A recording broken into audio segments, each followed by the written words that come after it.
प्यारे दोस्तों, मैं कर्णवीर एक बार पुनः आप सबों का अपने YouTube चैनल मैथ्स स्पेशल पे स्वागत करता हूं। और जैसा कि हम लोग पिछले क्लास में LPP के लीनियर प्रोग्रामिंग के बेसिक्स को सीखे थे, उनके 3 सवाल को भी देखे थे। आज उसके आगे के सवाल को देखेंगे। तो आज का जो पहला सवाल होगा, तो बताने से पहले आप लोगों से आग्रह है कि आप इस वीडियो को ज़्यादा से ज़्यादा स्टूडेंट्स तक पहुंचाएं, ताकि इस वीडियो से वो लाभान्वित हो सके। ठीक है, तो चलते हैं आज का पहला सवाल। आज का जो पहला सवाल है minimize z is equal to 3x plus 5y such that x plus 3y is greater than and equal to 3, x plus y is greater than and equal to 2। चलिए, तो पिछले क्लास में हम लोग इसके बेसिक्स को सीख चुके थे। इन्हें मुझे z को मिनिमाइज करना है, उसका मिनिमम वैल्यू निकालना है। उनके लिए जो शर्तें हैं, मेरे पास 2 लीनियर इक्वेशंस हैं जिसको कि मुझे सॉल्व करनी है एज ए ग्राफिकली। तो एट फर्स्ट हम लोग क्या करते हैं, जो पहला इक्वेशन है उसके लिए टेबल बना देते हैं। पहला इक्वेशन है x plus 3y is greater than and equal to 3। अगर इसके लिए हम लोग टेबल बनाएं, ये आप 10th में सीख चुके थे। ये x है, ये y है। एक बार x को 0 रखिए। अगर x को 0 रखेंगे तो y बराबर 1, अगर y को 0 रख देंगे x बराबर 3, यानी ये पहला इक्वेशन बन गया। दूसरे के लिए अगर मैं वैल्यू निकालूं x plus y is greater than and equal to 2, इसीलिए अगर हम टेबल बनाएं, ये होगा मेरा। अगर x को 0 रखे तो y बराबर 2, y को 0 रखे x बराबर 2। अब इन दोनों इक्वेशंस को हमको लिखते नहीं यहाँ पे। चलिए, ग्राफ खींचने के लिए तो आप सीखे होंगे। पहला पॉइंट है मेरा 0 1, x पे 0 y पे 1, ये पॉइंट हो गया। दूसरा पॉइंट है x पे 3 y पे 0, ये पॉइंट है। इन दोनों पॉइंट्स को मुझे मिलानी है, तो पहले ड्रॉ कर देते हैं। अब ये जो लाइन खींचे, अब हमको ये बतानी है या ये पहले सोचना है, ये इनर साइड या आउटर साइड, ये शेड होगा, ये का क्या रहा है। तो इसको देखते हैं, इसको 0 0 सेटिस्फाई कराते हैं ओरिजिन। अगर ये 0 और ये 0, तो क्या 0 is greater than and equal to 3? क्या ये कंडीशन सही है? नहीं है। 0 तो 3 से छोटा होता है, तो या बड़ा दर्शा रहा है।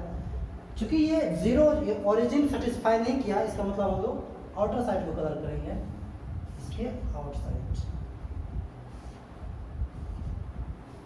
ओके, अब दूसरा ग्राफ खींचते हैं 0 2 और 2 0। ओके, खींचते हैं।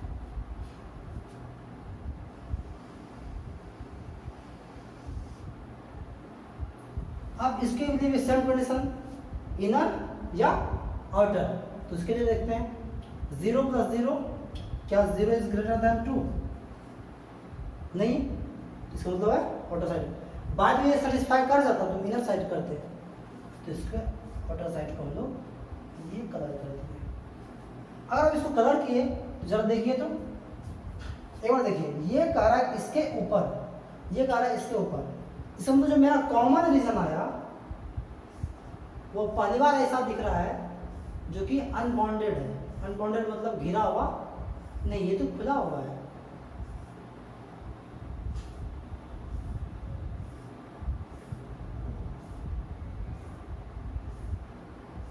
ये मेरे पास, ये मेरा फिजिबल रीजन है जो कि अनबाउंडेड है। अब इसमें से मेरे पास 3 कॉर्नर पॉइंट्स हैं, एक ये पॉइंट्स, एक ये पॉइंट्स और एक ये पॉइंट्स। क्योंकि ये पॉइंट्स मुझे दिख नहीं रहा है, मतलब ये मुझे पता नहीं है, तो उन दोनों को सॉल्व करके हम लोग ये पॉइंट्स निकाल सकते हैं। तो सॉल्व करने के लिए तो आप सीखे होंगे, टेंथ में हम लोग सीख चुके थे, वैसे एक बार करके दिखाते हैं। एक्स प्लस 3y बराबर 3, एक्स प्लस y बराबर 2, घटा देते हैं, खत्म ना।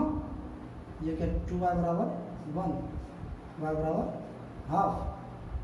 ओके, तो यानी ये हो गया मेरा x बराबर कितना 3/2 और y बराबर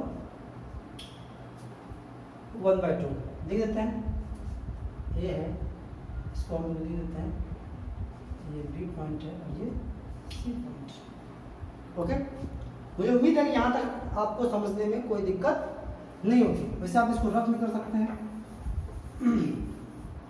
अब मेरे पास जो है, अब जो लिखना वो सीखना है, मुझे z पता करना है कि किस पे मिनिमम वैल्यू, यहाँ, यहाँ या यहाँ। तो यहाँ लिखते हैं कि we have unbounded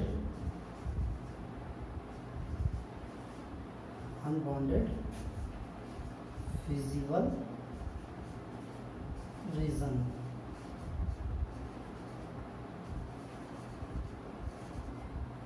which corner points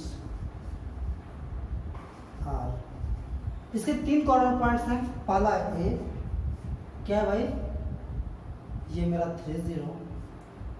दूसरा कॉर्नर पॉइंट बी, ये 3/2 एंड 1/2, एंड तीसरा है सी जो कि है 0, 2। अब हम लोग क्या करेंगे नेक्स्ट, तो हम लोग देखेंगे कि z का वैल्यू a पे कितना, b पे कितना और c पे कितना। लिखते हैं now value of z at a 3, 0। अब z है क्या 3 इंटू एक्स, एक्स के जगह पे क्या है 3, 5 इंटू y, y के जगह पे 0 अर्थात ये 9। Value of z at b क्या है भाई, b है 3/2, सॉरी, और ये 1/2। तो 3 इंटू 3/2 प्लस 5 इंटू 1/2, 3 दिया 9, 5 का 5, 9 5 14/2, ये अर्थात 7। यहाँ तक दिया जाएगा ना z एट c का क्या वैल्यू है भाई, c का वैल्यू है 0, 2, 3 इंटू 0 प्लस 5 इंटू 2 अर्थात ये 10 हो गया। इस प्रकार z का मेरे पास 3 वैल्यू है, एक है 9, 7 और 10। चूंकि हम मिनिमाइज करने के लिए पूछ रहा है तो मिनिमम वैल्यू यही है ना जी। ओके, अगर बाद में मैक्सिमम का था तो हम लोग 10 को लिखते हैं। ओके, तो चूंकि मिनिमम वैल्यू 7 है इसलिए लिखेंगे hence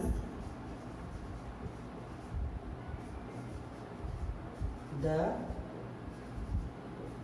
minimum value of z is कितना 7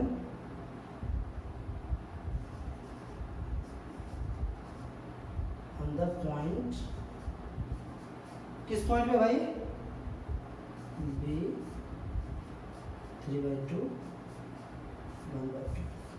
ये गया हम लोग का आंसर।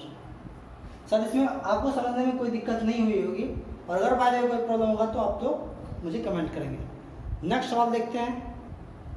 नेक्स्ट सवाल मेरा कि maximize z is equal to 3x plus 2y, subject जो शर्त है वो है x plus 2y is less than equal to 10, 3x plus y is less than equal to 15।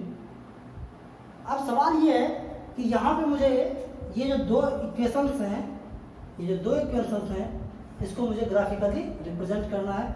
तो पाने के लिए हम जो मान सारणी है बना देते हैं, x plus 2y is less than equal to 10। इसके लिए अगर हम लोग मतलब टेबल बनाते हैं x वाई।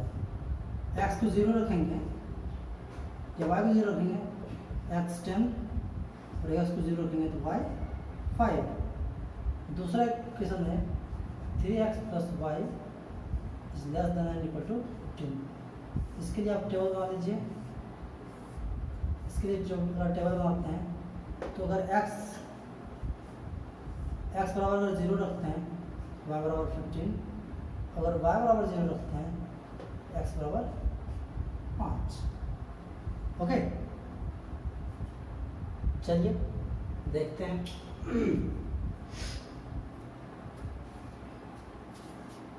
सवाल ये है कि अब पहले के लिए हम लोग खींचते हैं। मेरा है 0 10 0 x पे 10 y पे 0। दूसरा है x पे 0 y पे 5 मतलब यहाँ। ओके, ये हम दो का यूनिट इसलिए लिए ताकि मुझे खींचने में आसानी हो।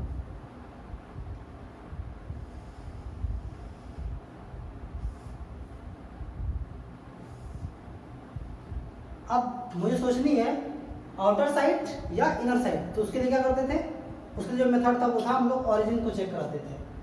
ये नहीं क्वेश्चन है, ओरिजिन को चेक कराइए। 0 प्लस 0 क्या 0 less than and equal to 10?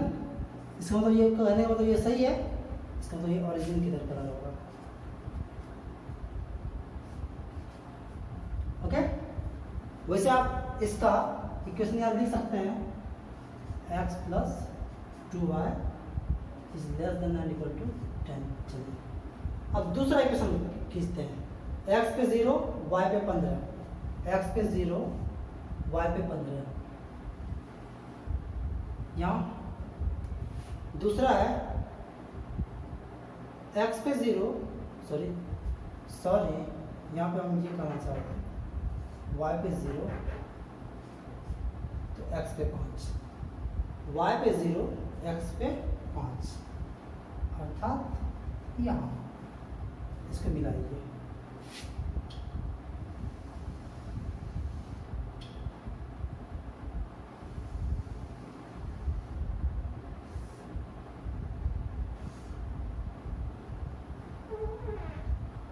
चलिए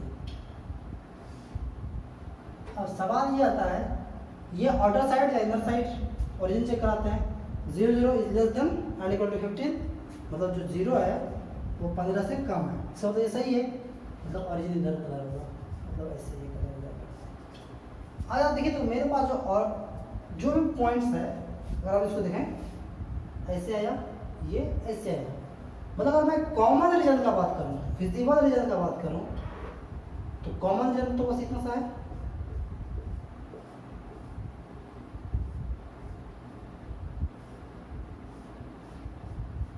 बस इतना सा कॉमन रीजन है। और इस कॉमन रीजन के 4 कॉर्नर पॉइंट भी हैं, एक ये और एक ये। तो ये पता है ये 0 0 है, ये पता है ये 5 0 है, ये पता है ये 0 5 है, ये पता नहीं है।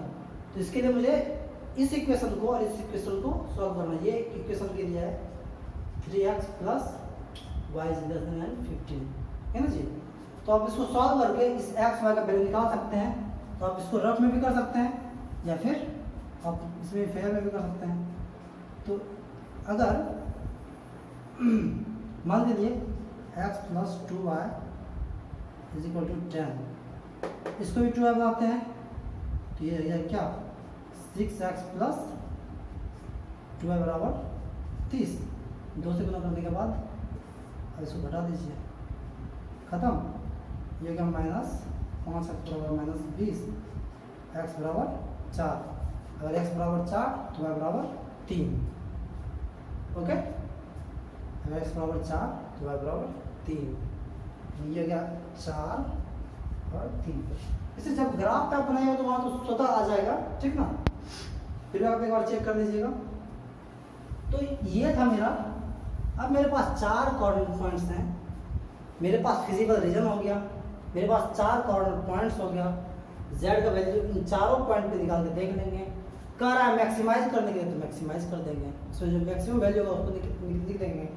जैसे कि एक बार हम करके दिखाता हूँ, उसे पहले लिख लेते हैं वी हैव, तो ये बॉन्डेड है, मतलब ये घिरा हुआ है। पहले का केस में क्या था, अनबॉन्डेड था, खुला हुआ था, ये घिरा हुआ है। तो लिखेंगे we have bounded feasible reason,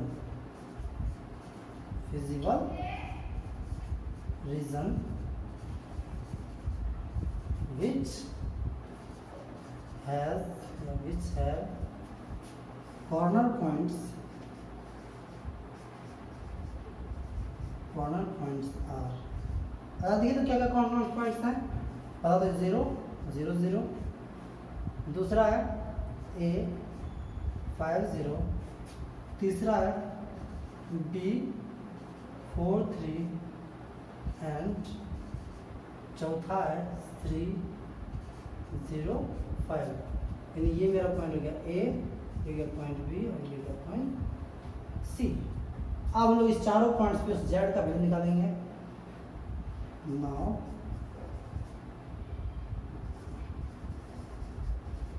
value of Z at O, ये हो गया मेरा कितना भाई, 3 इंटू 0 2 इंटू 0, 0 हो गया। Z एट A ये कितना है 5 0, इसका मतलब हो गया 3:5 plus 2 into 0 15। Z at B कितना है भाई 4 3 into 4 2 into 3 12 6 18। Z at C कितना है 0 5 3 इंटू 0 2 इंटू 5 था ये 10। अब मेरे पास ये वैल्यू है, इसमें कह रहा है मैक्सिमाइज, मतलब मैक्सिमम वैल्यू। तो 0 15 18 और 10, इसमें से मैक्सिमम वैल्यू क्या है 18 है, जो कि आपको दिख रहा होगा। तो लिखेंगे हेंस या therefore the maximum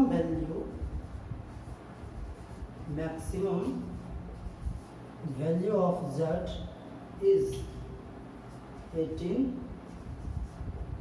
at point, किस पॉइंट पे भाई B 4 3। ओके, उम्मीद है कि आपको समझ में आ रहा होगा। नेक्स्ट सवाल देखते हैं।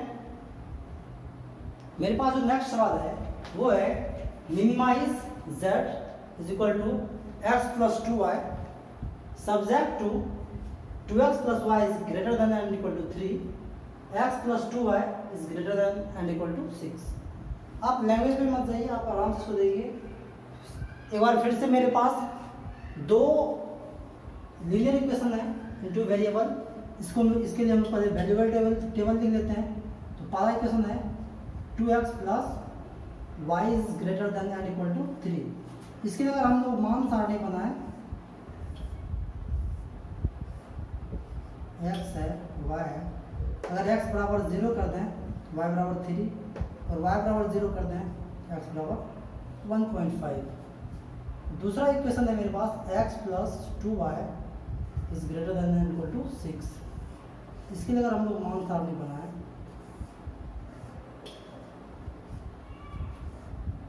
अगर x बराबर 0 y बराबर 3 और y बराबर 0 x बराबर 6।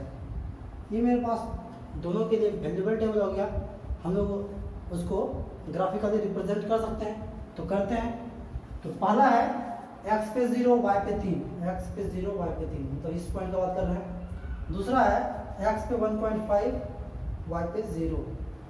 ओके, इस पॉइंट्स को और हम लोग खींच लेते हैं।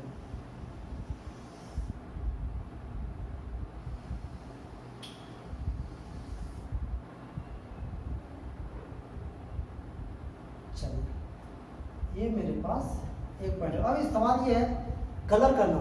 अगर अभी भी किन्हीं को कलर करने में कोई दिक्कत हो रहा है तो आप सोचिए कि ये जो लाइन खींचती है इसके आउटर साइड या इसके इन साइड, मतलब ओरिजिन की तरफ या फिर ओरिजिन के उस साइड। तो ऐसे कंडीशन में पहले हम लोग ओरिजिन को चेक करा देते हैं। अगर ओरिजिन सेटिस्फाई किया इसका मतलब इस साइड का बात कर रहा है।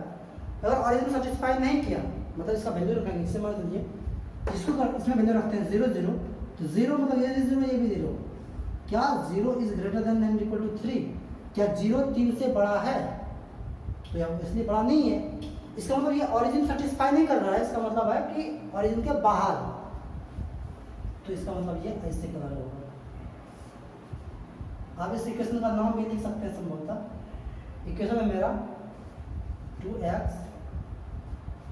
Plus y is greater than equal to 3। अब नेक्स्ट इक्वेशन का बात कीजिए।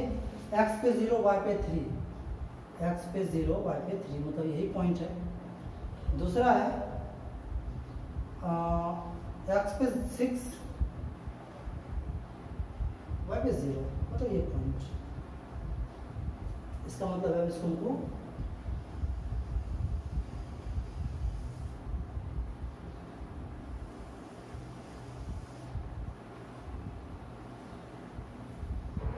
चलिए ये हो गया मेरे पास। अब इसके भी वही same to same condition, inside या आउटर साइड। तो 0 प्लस 0, क्या 0 is greater than and equal to 6? क्या ये कंडीशन सही है? क्या 0 6 से बड़ा है? तो ऑब्वियसली नहीं है। इसका मतलब ओरिजिन सेटिस्फाई नहीं किया, इसका मतलब इसके बाहर कलर करना है।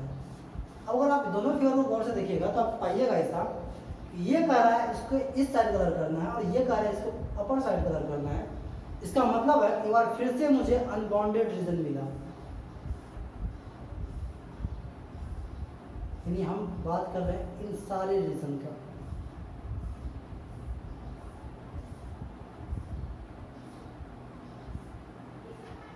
ये मेरा फिजिबल रीजन है। ये मेरा क्या फिजिबल रीजन, मतलब जहां से कि मुझे हल मिलने वाला है, जो कि अनबाउंडेड है, मतलब घिरा हुआ नहीं, बिल्कुल खुला हुआ। देखिए तो वो सीमित रूप से इधर भी है। तो आप मेरे पास अगर देखेंगे तो दो ही कॉर्नर पॉइंट है, एक ये और एक ये। लिखते हैं we have unbounded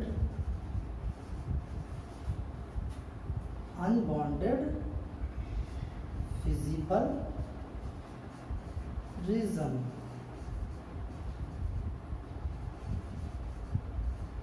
which have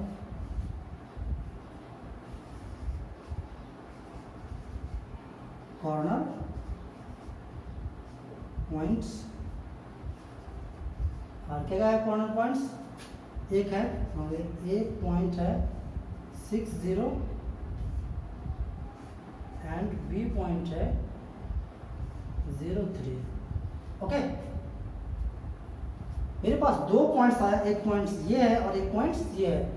तो क्या करना है नेक्स्ट, आप लोग सोच लिए होंगे। अब हमको इस पॉइंट पे और इस पॉइंट पे z का वैल्यू निकालना है। लिखते हैं now value of z at a क्या है भाई?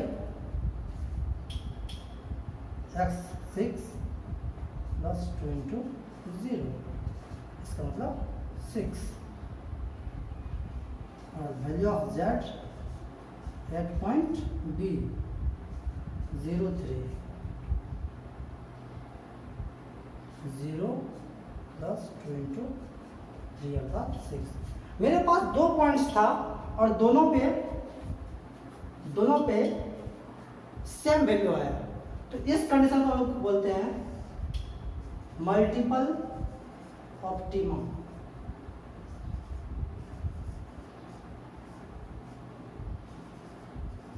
कहने का मतलब जब दो या दो से अधिक मतलब पॉइंट्स पे सेम वैल्यू आ जाए तो उसको हम लोग बोलते हैं मल्टीपल ऑप्टिमम। इसका मतलब है कि मेरा जो मिनिमम वैल्यू है वो 6 है और वो दोनों पॉइंट्स पे है। तो लिख देंगे यहाँ पे hence the minimum value of z is 6 at point कहाँ भाई 60 and 03। मुझे उम्मीद है कि आपको समझ में आ रहा होगा और यही मेरा आंसर हो गया। मुझे उम्मीद है कि आपको बिल्कुल समझ में आया होगा। अगर बाद में ये समझ में नहीं आ रहा हो तो आप इसके पहले का जो मतलब वीडियोस हैं, जो बेसिक वीडियोस बनाया हूँ मैं, आप एक बार उन्हें जाके देखिए तो शायद ये आपका क्लियर हो जाएगा। और इसके बावजूद भी अगर आपको समझ में नहीं आ रहा तो आप मुझे कमेंट कीजिए, और कोई भी समस्या हो, कोई भी मतलब सवाल हो आपका, आप मेरे कमेंट में डाल सकते हैं। और जाते जाते एक दरख्वास्त था आपसे कि अगर बाद में अगर ये वीडियोस आपको समझ में आ रहा हो और अगर आप चाह रहे हैं कि मैं जो भी वीडियो डालूं आपको अपडेट मिले, तो आप मेरे चैनल को सब्सक्राइब कर सकते हैं। और अगर आप मतलब और इस वीडियो को आप ज़्यादा से ज़्यादा स्टूडेंट तक पहुंचाइए, ताकि ये मेरा जो भी मेहनत है वो सफल हो, इससे ज़्यादा से ज़्यादा विद्यार्थी लाभान्वित हो। मेरा ये प्रयास अधिक से अधिक विद्यार्थियों तक पहुँचे।